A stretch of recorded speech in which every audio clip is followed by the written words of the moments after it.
My name is Jim Zerby. I've been around here about 7 years here on the island. I first came here in 1953, and a great deal has changed since then, of course. When I came here, for example, one man delivered all the mail in Braden Beach and Holmes Beach. Just one man, and it took him about 2 hours a day. And his name, I forget at the moment, but they called him Uncle Sam. He wore riding breeches and riding boots and had a big broad-rimmed hat and a full beard, white beard, and long white hair clear down to his shoulders. And he was quite a character here, which is just one of the many characters as it goes along, as I recall. Many of the people, early people I met here, I met at Cobb's Marina. Old Humbug Cobb was a good friend, and a very good friend of mine. And we had a lot of interesting times. Humbug Cobb and Huey Moore and the Holmes boys, some of the younger ones, of course, hung around with us. But that was a long time ago, and many interesting things have happened since then. I recall stories that they told from Cortez, of the Cortez fishermen coming over and catching deer swimming from Anna Maria to Longboat, and he'd hit them in the head with a club and haul them aboard the time alongside the boat and take them back to Cortez and use them for meat. And that was in the early 30s, I think, that took place. Before my time, of course, but they told those stories, and lots of them. And at that time, when I came here, shortly after I came here, I became city clerk in Braden Beach. And that was quite a tumultuous thing, though. I was fired about 7 or 8 times because I felt at the time that they weren't doing things right, and I felt it should be changed, and they didn't agree with me, of course. And it was a tough go. And then from there I moved to Holmes Beach, and I became involved with the Island Players when Harold Igo one time came by and asked me if I wouldn't read for a part in a play. And I said, no, I never had before, and I wasn't really interested. But he said, oh yes, he insisted, so I did. And then I got the bug. And I became interested and involved with the Players for quite a while. And then I became a director of the plays, and I directed a couple of plays like Bus Stop and The Man in the Dog Suit and several others, and also involved with the Manatee Players. These were the exciting times, for me they were, when, you know, you like to try things that you never had time to do the rest of your life. You were too busy trying to put a buck together so you could be here, really. And but they were exciting times, and I can remember the old airstrip here. Occasionally I'd go up north and I'd catch a taxi plane from Tampa, and they'd fly down here in a twin-engine plane and land me on the airstrip here. And it was just a few short blocks to home. And I recall that we had a referendum vote at that time whether to maintain the airport and keep it or not. And the vote was 2 to 1 to keep it, so they dismantled it. The Holmes Beach Council at that time decided, regardless of the referendum vote, they'd do it their way. And so we don't have the airport now. There are other things on it. But so be it. Those are things that are in the past, and I remember in '75 when the county was starting the idea of bus service to the islands, and we had never had it before, and it was quite a problem for people who had domestics that came in and worked here, because they had no way of getting here, because mostly they didn't have a car, and they had to come with somebody who did have a car and fool it to be able to get them out here. So a lot of people who wanted help to do housework could not get people to do it because they couldn't get here, and they didn't live here, of course. So in 1974 and 5, the county started a bus plan, which I thought was an excellent idea, and we went to the county commission and argued pro and con to try to get them to do that, and eventually they did. And with the advent of the new bridges, of course, it made it a whole lot easier. Because earlier it couldn't have happened because of the fact that they would have had to use the old wooden bridge that crossed at Cortez, and that was a rattly makeshift affair at best. They had a bridge construction there that was unique. They laid planks across. They put a stringer of a 6x6 along, and then they laid planks down under it, and then on the other side they nailed a 6x6 on top of it, and the boards were loose. The bridge floor was never really nailed down. It was loose, and it had a play of about an inch, roughly an inch at the maximum, and when cars would go across it, those boards would rattle, and people would think it was collapsing and it was going to fall right out from underneath them. I know I lived in Braden Beach at the time on 13th Street South, and at night, late at night when cars would be coming out from the mainland, when the bars closed, of course, and the cars would go racing across the bridge, you could hear those boards rattling at night. And it was a kind of an eerie sound, but it was an old sound, a familiar sound too, that, I don't know, it's like the sound of the Gulf here. Most people aren't very conscious of the fact that the Gulf is always moving and always making a sound. And I wasn't aware of that until one time, after I'd been here 5 or 6 years, I left for a month, and it took me a week to be able to get to sleep at night and I couldn't figure out what it was. And finally I realized it missed the sound of that surf washing up, moving back and forth at nights. And it was a kind of a surprising thing to know that this was my lullaby, the Gulf. And it was quite an experience. I think when I was mayor here, the biggest thing that I can recall is I had a council that didn't exactly agree with me. If I said white, all 5 of them said black, if I recall.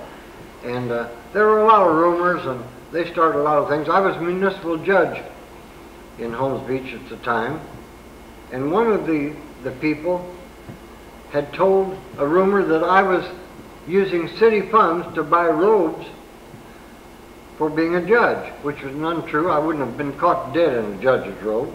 And they hammer and tong all the time. And I wanted to build sidewalks here. I felt that we should have sidewalks in Holmes Beach for people to take walks in the evening so that they didn't have to walk along the roadway or walk on the grass on the sides. And they didn't think I ought to do that. And the government at that time had CETA help that you could get people to come out and do work for you. But I felt that any time you took something from the government, there was a string attached some way. They were going to tell you how to do it and where to do it and when to do it and how thick you could make it and stuff like that. And I didn't want to do it that way. And so I made an arrangement to get some additional labor only from them, just 3 or 4 people, and used my own city crews and equipment. And I built the sidewalks, quite a few miles of them, all up and down Holmes Beach. And they worked out very well. And that was one of the greatest things I think I was proud of then, at that time, and still am. I still get people come up to me and say, "Gee, Jim, thanks for the sidewalks. We take a joyful walk every evening. It's the most pleasant experience we've had since we've been here." And I don't know, it's hard to take, 4 years of your life and boil it down to just one episode or one thumbnail description of what went on and what you liked and what you didn't like. And at that time I built the police communications building out of the old sewer plant that was here. The county had a sewer plant out here, and the people that were putting in the sewer line, I talked to them. I said, what would it take to save the foundation of this old sewer plant, which had 3-foot thick walls? And I said, I'd like to build a building on there for the police. And the contractor says, I don't see why that couldn't be done. He says, all you need is one steel beam across the full length of that building, and that'll support anything you want to put on because it's got 3-foot thick walls. I said, well, gee, that's great. And he says, I'll donate the steel beam. And he did, and we put it in, so we built that building. A lot of it was donated materials, and it was at no cost, no budget cost from the city at the time. And then we built the Island Police Communications Station. We formed it, and as I recall, Holmes Beach was to pay 50% of the cost, and Anna Maria 25%, and Braden Beach 25%. And they all got in on it, and everything was fine, and it worked fine, and it developed to a point where we had a response time, a police response time of 1 minute. You placed a call to the police department, and in 1 minute, there was a police or an emergency vehicle at your house in Holmes Beach. And before, I can recall that if you had a prowler, you heard a prowler outside your house, and you called the county sheriff's department, which is all we could do, you call the county sheriff, and then they'd relay it back to your local police department. And you'd have a prowler out here, for example, make a call. Well, maybe the next day some officer would come to your house and say, hey, I hear you've got a problem. This was typical of what happened. And you can understand it because obviously they had to take care of their own county business first. And any time when you get a break in between, they'd relay the calls out to our people. And it was haphazard at best, and fraught, of course, with politics. The county was completely Democratic, 100% then. I think the voter registration at that time was about 4-1 Democrat versus Republican, and a few that were independent, because they didn't know what they wanted to do, and they wanted to be able to go either way. But anyhow, we did form that Island Police Communication System, and it functioned very well. We had a lot of donated equipment, and our own police department set it up and did a lot of work in furnishing and set up the radios and all that thing. And we had a donated tower that we put up, that was free, and we went on the air and everything. At first we were in the tin shed, just a little room on the end of the garage, and it was so hot in there, it was just blazing hot, and it was a metal building, metal side, metal roof, no air conditioning or nothing, and those dispatchers sat in there 24 hours a day and sweated out. And I think it was because really they liked what they were doing. It wasn't the pay, of course, because they didn't make that much money. We had to start so slow, and the pay was very low, but they certainly were dedicated people. And then when we built the new police building, of course we built the front part of that police building as a communications room. And it continued then on until a later mayor decided that we didn't need that anymore. And they gave away most of the equipment and dismantled it and went back to the sheriff's dispatching. And that didn't work out for the same reasons that it didn't before. And now recently, in the last couple of years, they've reinstated the Island Police Communication System, and it's getting back to functioning like it should. Because, I don't know, a city is like a person. You can give up your independence so easily and so quickly that I think it behooves everyone in public office to guard that priceless thing, your independence, on being an individual city and giving the people as much as you can for the least amount of dollars you can. But that doesn't seem to be the philosophy anymore. I can recall that when I left office, there was well over $800,000 in the bank, and there was no outstanding debt, and that was soon dissipated later on. Also, when I first came here, there were Australian pines that had been planted all along the Gulf Coast, and I recall I had a boat then, a big boat, and I could go out about 10 or 12 miles into the Gulf and still see the tips of those pine trees, and that was a good guide that I could keep my bearings and know where I was at any time. I wasn't much of a fisherman, but I had a boat, and I liked to just go out and turn everything off and turn the radio on, just sit with my feet up and let her drift. And this was a good way to me to relax, and it was You were out of communication with things and people and places. The phone didn't ring. Nobody bothering, nobody ringing a doorbell or anything of such nature. And it was very pleasant. And of course, many storms have taken those trees out, and some of them have been cut by developers. And Donna took out, the Hurricane Donna took out a lot of them, and I think this was in 1960. And of course, that's when I lost my boat, and I haven't had one since. I know we had moved my boat up on the bay side into Cobb's Marina, and we tied 6 1-inch lines to that boat when the storm was just starting, and it snapped those 1-inch lines like cord string.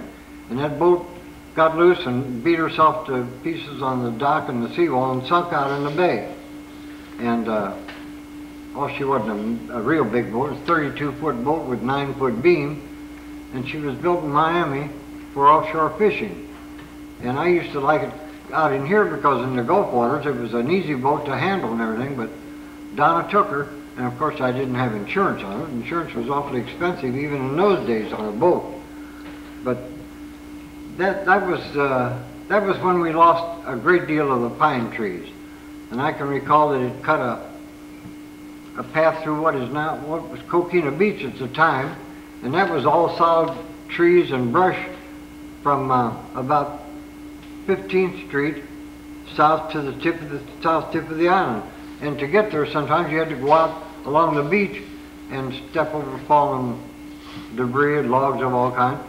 And I can recall that it cut a ditch from the bay, from the Gulf to the bay, that was about 10 or 12 feet wide, and the water was rushing from the Gulf into the bay, and it cut Coquina, what's now Coquina Beach, it cut it in half. And then of course it filled back up again. But that was quite a storm. It was probably the worst one that we had here. But I know they evacuated the island, and when they evacuated the island, everybody went into Braden and Sarasota, the motels and various places like that. And when it was all over and everything was done with, they had more damage in Braden and Sarasota than we did here. We had some power lines down, and I can recall at Braden Beach, just about where the new bridge, the Cortez Bridge comes in now, that the water clear across the road was several feet deep there, and several houses were washed out into the Gulf, and they were destroyed. They were small rentals on the Gulf side, and which I understand had happened before, years before, in the 20s, when there was, in Braden Beach, there was, I think, 2 or 3 more blocks west out into the Gulf of streets of Braden Beach. But they had been washed out, and the Gulf had taken away the beach until it was almost up to the road. And in what's now Coquina Beach. And I can remember telling stories of people who still paid a special tax rate on those lots that were underwater in the Gulf, on the hopes that perhaps someday they might come back. I don't know how true this was. I never checked with the tax assessor, but I heard it often enough that I assumed that it was correct. And the people in Cortez were very great believers in that. They said that it'll come back someday because it takes it away here and it puts it here. It takes it from here and puts it here. You don't know where it's going to put it, but it doesn't do anything with it. It just takes it away and then brings it back someplace else. And that's the thing about this beach erosion thing. I can recall that when Harry Varley first started the Islander, he had an idea that he knew a man on Siesta Key that had what they called a dog bone system of groins that could efficiently work. They were patterned after the old pyramidal things made of logs that they did in Holland years and years ago to prevent the erosion of Holland and keep the sea out.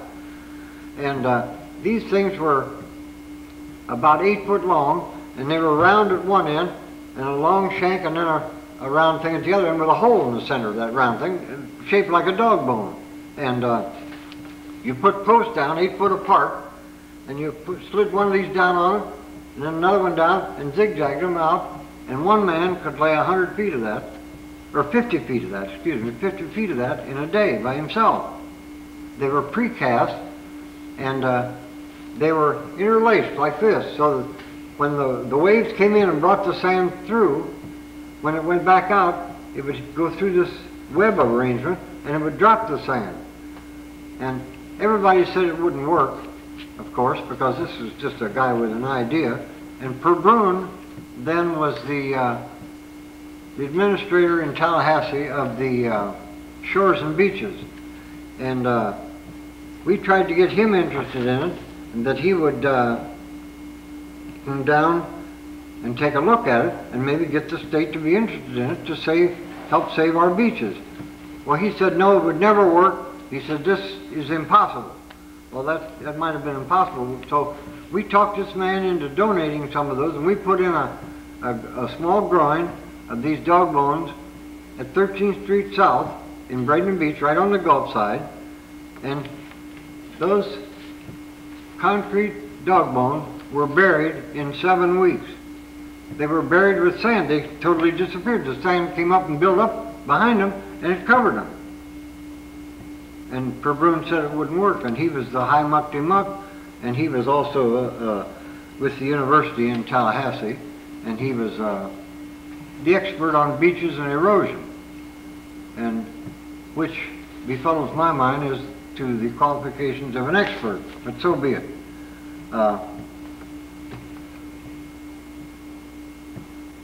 I recall when I first took office as mayor, Key Royal at that time was attempting to be a deciding factor in the political scheme or the political system of Holmes Beach. They felt that since their houses were newer and better built and so on and so forth, and they were an exclusive subdivision, so to speak, that they should run things pretty much. And so they had a picture hanging in the mayor's office. It was an architect's drawing of what Key Royal should look like, and then all the nice houses and all this stuff up there.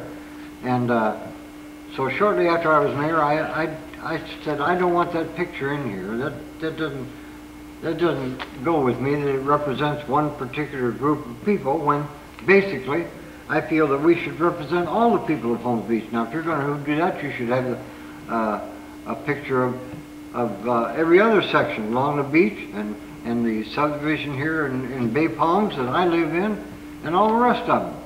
And so I would like it out of here.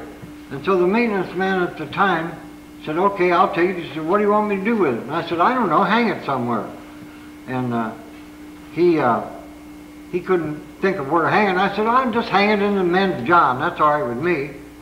Which he did. And of course that started an uproar, because at the next council meeting, several members of Key Royal went in there, and for obvious reasons. But I noticed that the next day, that picture was gone from the men's room. And we never heard anything more about it. Nobody ever said a word until eventually that picture showed up in the Key Royal Golf Club lounge. And it had its honorable place after all at the time. That's one of the funny things that happened. I thought it was kind of funny, and it was interesting, and a factual thing that did happen. And the colorful people that were here, one of the oldest settlers that I remember is old Shug Raymond, that was a fisherman until the day he died. In fact, he died in his fishing boat in the bay here, I think in the early 1970s, late 1960s. And he was the father of Dorothy Raymond, who still lives here on the island. She lives down here in the village, and she was related to the Cobbs, which is the old families that were here for many years. Mrs. Cobb for many years drove a school bus here, and a lot of the island kids remember it was an old, as I recall, it was an old Hudson that they'd chopped the back end of it off and put a box-like affair on it, and this was the school bus. that they used at the time to haul kids back and forth. The school was, I think at that time, was up in Anna Maria, where the theater is now. And that was the original schoolhouse that was here. And this is as I remember, or I recall it. And he was one of the most interesting characters. And of course, Humbug Cobb was another one. His name was Lewis Cobb, and as I recall, when he went into the service, he was from Florida, and he was a good boat pilot and a boat builder and repairman and an excellent fisherman. So when he went into the service, where did they send him? They sent him to Adak in Alaska, and he was like really a fish out of water up there. Cold, it was probably the coldest part of the world, and there he was up there freezing to death all the time he was in the service. And a kid from a native Floridian, born and raised down here. So this says a little bit about the Army, I think, too, that if you were a good truck driver, they made you a cook. Well, we sometimes did that around here in our past, too, on things that transpired here over the years. There is another favorite person, and a person that was well known, well liked on them, was Irma Cox, who was the postmaster at Braden Beach, which took care of Braden Beach and Holmes Beach, and they had all the deliveries, and it was a star route, and everybody had to have a box out along Gulf Drive, and old Uncle Sam would come up Gulf Drive and stick the mail in a box. And if you had a special or something, you had to get out and take it up to the house or whatever. And he drove an old Studebaker. It was a pickup truck, and he had it covered on the back with a round cover, like one of the old covered wagons that used to go across the west. And with his riding boots and long white beard, he was quite a character. And other people that stand out in my mind, like J.D. Webb, for example, that ran the drugstore for many, many years. When I first came here, it was there where the Sand Dollar is now, and had a little restaurant counter in there, and this was the morning coffee klats met there. And if you wanted to know what happened last night, and with whom and where, go to the coffee klats, because they knew you'd get it there, you'd get the information there. I can recall one time I was sitting there at the counter with Harry Varley, who was the man, as I said, started the Islander. At one time he was president of the Schick Razor Corporation in New York City, and he came down here. And I was sitting there with Harry, we were having coffee, and I was complaining that I had bought a couple of these aerosol bombs, room fresheners, you know. And I brought one home, and I gave about 2 squirts, and it quit, it didn't work. And I shook it, there was plenty of stuff in it, so I took it back and got another one at Webb's drugstore, and got another one, and brought it home. And I got about 4 squirts out of that, and it quit. And it still had plenty of liquid in it. And I was complaining about the damn chintzy stuff and the packaging, and he nudged me a couple of times. And I couldn't imagine what he was nudging me. And he finally leaned over me and whispered, he said, "Don't talk too loud, the guy that invented that is sitting next to you." And this guy was Guy Pascal of Longboat Key, who many years ago came down here, and he wanted to start a newspaper too, like Harry, and he started the original newspaper on Longboat Key. I recall another interesting thing about Guy Pascal. He wanted to take a barn and convert it into a house. And as the story goes, he couldn't find one out on Longboat Key or anywhere, because who had a need for a barn out here?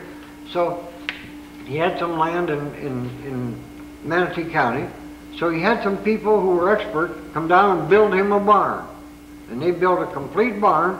And then when it was all completed and they were all done and left, then he hired an architect and converted that barn to a house.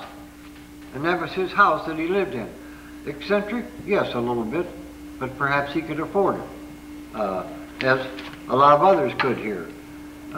That's been the interesting thing over my years here, is that the cross-section of people that were here, the intellectuals and the dottards, were all here, the same sunshine, the same Gulf, and the same climate, and living under the same conditions, and getting along doing it. And this was amazing. There was everything from the chief executive officer to the guy who shoved metal in a punch press for 30 years and got his watch. for doing it. And this was always amazing to me, that they could live in a community and side by side and get along with so much difference in their intellectual, economic levels, everything. Their habits, desires were so completely different, but still they were functioning in the same community. And one of the other persons that I can remember was Holmes, the original founder of this thing. I can recall an incident one time when they had the airport here, which was built, by the way, for a movie originally, and that was, I think, marred by a tragedy. They had a guy was supposed to jump out of an airplane with a parachute right over the island there and land on an airstrip, and he jumped and the chute didn't open, and he did all right, but it put him in pretty bad shape. And some people said it wrecked him, but wrecked him, hell, it killed him. And I can recall an incident that young Huey Holmes tells of riding with his grandfather in his grandfather's car, and his grandfather was up in years, and he didn't have a driver's license.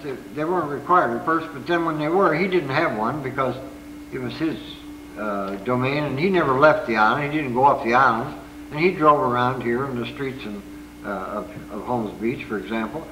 And Huey tells about one time his grandfather was driving down and went to drive across the airport, which you shouldn't do. You're supposed to go around it. But he said, oh hell, he was going right straight across it. And there was an airplane coming to land, and Huey went dove right out the window. He thought sure he was going to get hit by an airplane. And his grandfather says, come on, get in the car, it's all right. And he never saw the airplane, never realized that it was that close to him. And the airplane just came right in over the top of him and landed. And Huey, I suppose, would still remember that story. He's still here, quite active. He's in a construction business here now, and third or fourth generation. But he is another interesting character.